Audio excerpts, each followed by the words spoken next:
Қызықты мамандықтар жайында көп білгің келе ме? Бірақ сұрауға ыңғайсызданасың ба?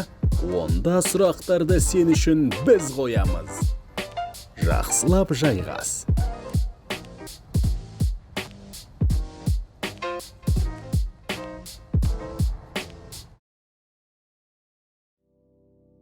Менің атым Болат, жасым 41-де. Осы Астана тұрғынмын. Осы жерде туып өскен. Жерім осы жер, Астана. Өзім мамандығым жүргізушімін.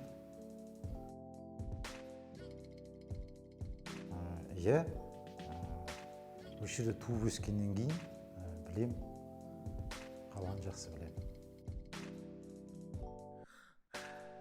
Клиентте ақша болмай қалса, ол міндетті түрде оған түсінікпен қарау керек. Өйткені ондай жағдай өте көп болып тұрады. Біреудің жағдайына қарайсың адамның.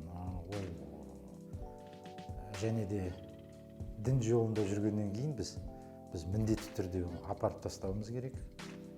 Көмекті максимал түрінде жасап беруіміз керек. Алдап кететіндер де бар, олар өте көп, жиі болып тұрады.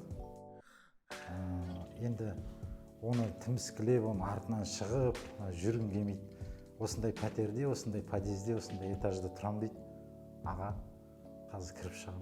Мақұл деп айтасың, кіреді де жоқ болып кетеді содан. Сондай жағдайлар болады. Енді көп ұнататын негізі радио, авторадио деген радио бар. Көбі соны тыңдайды. Құттықтау бағдарламалары болады. Жүргізушілердің әсіресе құттықтаған бағдарламалар көп болады. Сондықтан одан бөлек жаңалықтар беріп тұрады. Астанамызда не болып жатыр? Әр сағат сайын.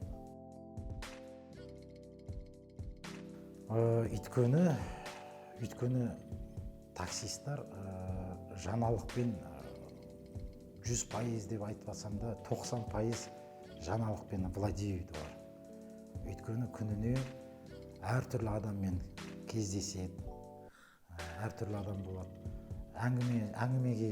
Әңгімені жақсы айтатын нелер болады.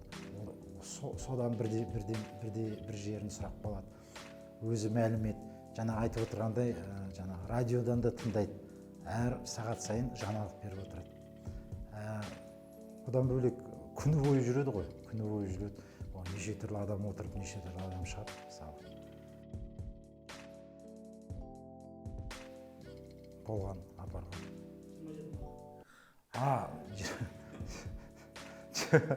Ол оқиғаны естігем, жоқ, мен емес, негізі естігем ол оқиғаны.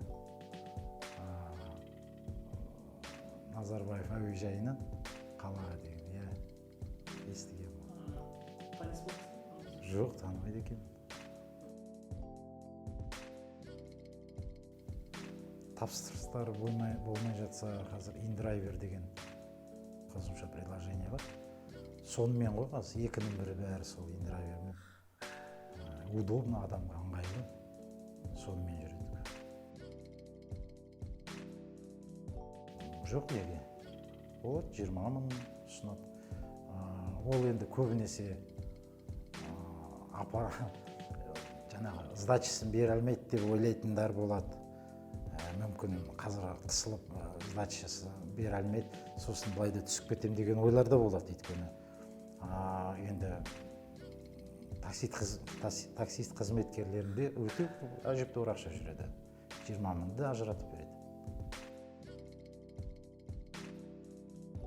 Жоқ, ол міндетті түрде ол жаңағы клиенттің отырған алдында хабарласасын, телефонмен сөйлесесің. Мекен жайы қалып қалады, номер телефоны қалып қалады. Соны міндетті түрде звондап, кездесіп, қайтып бересің.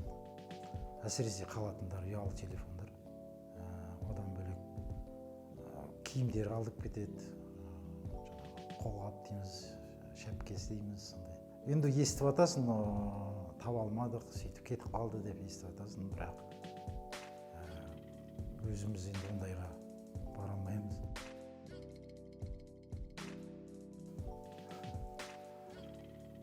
Өте орынды сұрақ. Енді ол сіз болмайды.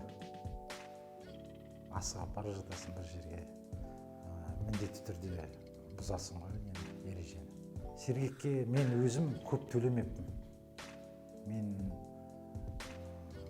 маған жолдастарым таң қалатындары, сен өте аз төлейсің дейді.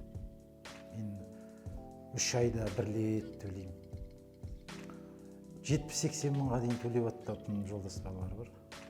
70-80 мың төлейді ай сайын. Ол күндері енді такси жүргізушілері, сол кез ғой, жақсы өз нәпақасын табуға. Бірақ енді түнгі 12-ден жүріп, бір уақытта расчет жасап, осындай уақытта қайтып кетесің, үйге барасың. Күнделікті күні-түні ұйықтамай, күні-түні жүрсе ма, или жай күндіз жүрсе? Күні-түні жүрсе 20-25 мың.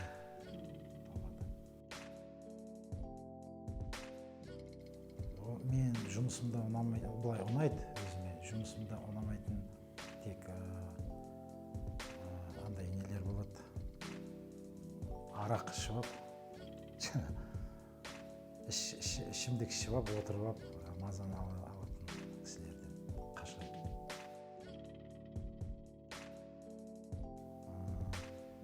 Клиентке ең көліктің маңыздысы таза болу керек. Таза, баратын жеріне аман есен апарып тастау керек.